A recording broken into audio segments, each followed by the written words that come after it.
La fierté de M. Bengue, c'est ce centre commercial qu'il a imaginé et conçu. Ça, c'est le marché Loujoum, là, avec les poissons et tout ça. Chez ce commerçant, on trouve de tout. Des coiffeurs, des tailleurs, de l'alimentaire, du petit électroménager, de l'ameublement ou encore des bagages. En tout, 150 échoppes occupent les 2500 mètres carrés de ce bâtiment. Une formule qui a convaincu les consommateurs en un peu moins de 2 ans. Ce centre commercial est devenu l'un des plus populaires de Dakar. Pourtant, il a bien failli ne jamais voir le jour. J'avais 40 ans de carrière de commerçant. Et pourtant, j'ai eu du mal à bâtir ce projet. Aucune banque ne voulait me financer. Avant de se lancer, M. Bengue avait déjà rassemblé sur fonds propres 300 millions de francs CFA. Il devait en emprunter 60 pour boucler son projet. Une mission presque impossible pour ce commerçant aux frontières de l'informel. Ça va, ça fait longtemps là. À l'époque, son banquier c'était lui, Jean-Luc Conan. Il travaillait pour une importante banque du pays. Malheureusement, je ne pouvais pas le financer à l'époque parce que le système, disons, bancaire traditionnel et les procédures dont je disposais étaient faites pour financer des clients, disons, plus structurés. C'est juste après cette rencontre que Jean-Luc Conan décide de quitter sa banque pour créer sa propre structure financière, Cofina. Alors, M. Mbengue est typiquement le cœur de cible de Cofina. Et je dirais, il représente pour moi la détresse de millions d'entrepreneurs chevronnés disposant d'une activité et qui ne trouvent pas de financement sur notre continent aujourd'hui. Et pour moi, c'est l'exemple typique justement de cette injustice financière dont souffrent les entrepreneurs sur le continent. C'est ça qu'il représente pour moi aujourd'hui.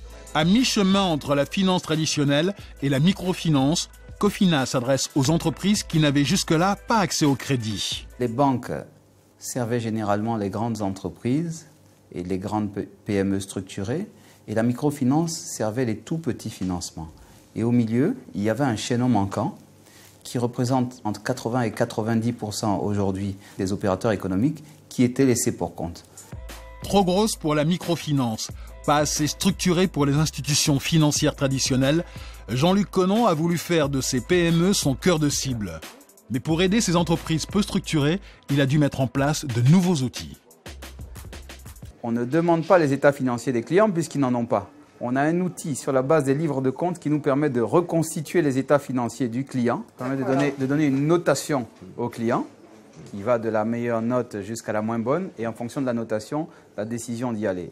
Et là, c'est le poumon même de l'institution parce que c'est à partir de là que part toute l'analyse. Des outils qui permettent de s'assurer qu'un entrepreneur est en capacité de rembourser. Car les sommes prêtées par Cofina sont bien plus élevées que dans la microfinance et les risques plus importants. Alors, avant de pouvoir accorder un crédit, les commerciaux se rendent systématiquement sur le terrain. C'est un passage obligé. Il ne suffit pas seulement en tant que commercial de rassembler les documents du client, c'est-à-dire les états financiers, les factures, la comptabilité en général. Mais le point le plus important, c'est aller voir l'activité de visu. Ce matin, ce chef d'agence a rendez-vous avec un promoteur immobilier. Sur ce terrain, M. Harris veut construire 70 maisons et aujourd'hui, il est incapable de financer la fin des travaux. Là, vous avez en face de vous donc, la Villa Témoin qui est en R+1 et de l'autre côté, nous avons également la Villa Témoin en rez-de-chaussée. Mais c'est des grands standings. Pour réaliser le terrassement, M. Harris doit louer un bulldozer. Il a chiffré ses besoins, 30 millions de francs CFA qu'il va emprunter. Qui viennent jusqu'ici. Mais le commercial va lui faire une autre proposition beaucoup plus avantageuse. Donc, ce que je vous conseille, c'est quoi? C'est prendre le crédit d'investissement pour l'acquisition d'un bulldozer qui, vous me dites, va vous coûter à peu près quelque chose comme 40 millions. Ouais. Et de là, vous allez épargner en termes de charges et de dépenses. Et ça va vous permettre à utiliser le même bulldozer dans d'autres chantiers de terrassement. Emprunter plus pour investir dans un bulldozer plutôt que de le louer. La proposition semble convenir à M. Harris. Mais Cofina se donne 48 heures pour prendre sa décision.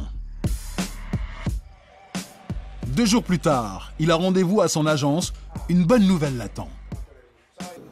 Cofina a pris l'engagement et la décision de vous accompagner à hauteur de 40 millions pour l'acquisition de votre bulldozer. C'est à vous de nous démontrer aujourd'hui que vous avez, n'est-ce pas, d'abord la capacité, n'est-ce pas, de rembourser les échéances et puis la volonté aussi. Une grande première pour cet entrepreneur qui n'avait jamais obtenu le moindre crédit. J'avais vraiment une peur bleue du prêt, du crédit. Parce que je me disais... Et puis, c'était pas trop facile de pouvoir accéder aux institutions financières, vu les contraintes draconiennes qu'elles imposent aux PME. J'ai toujours fonctionné sur fonds propres, mais aujourd'hui, vraiment, je me sens soulagé. En 18 mois d'activité au Sénégal, la société a accompagné plus de 3000 entrepreneurs.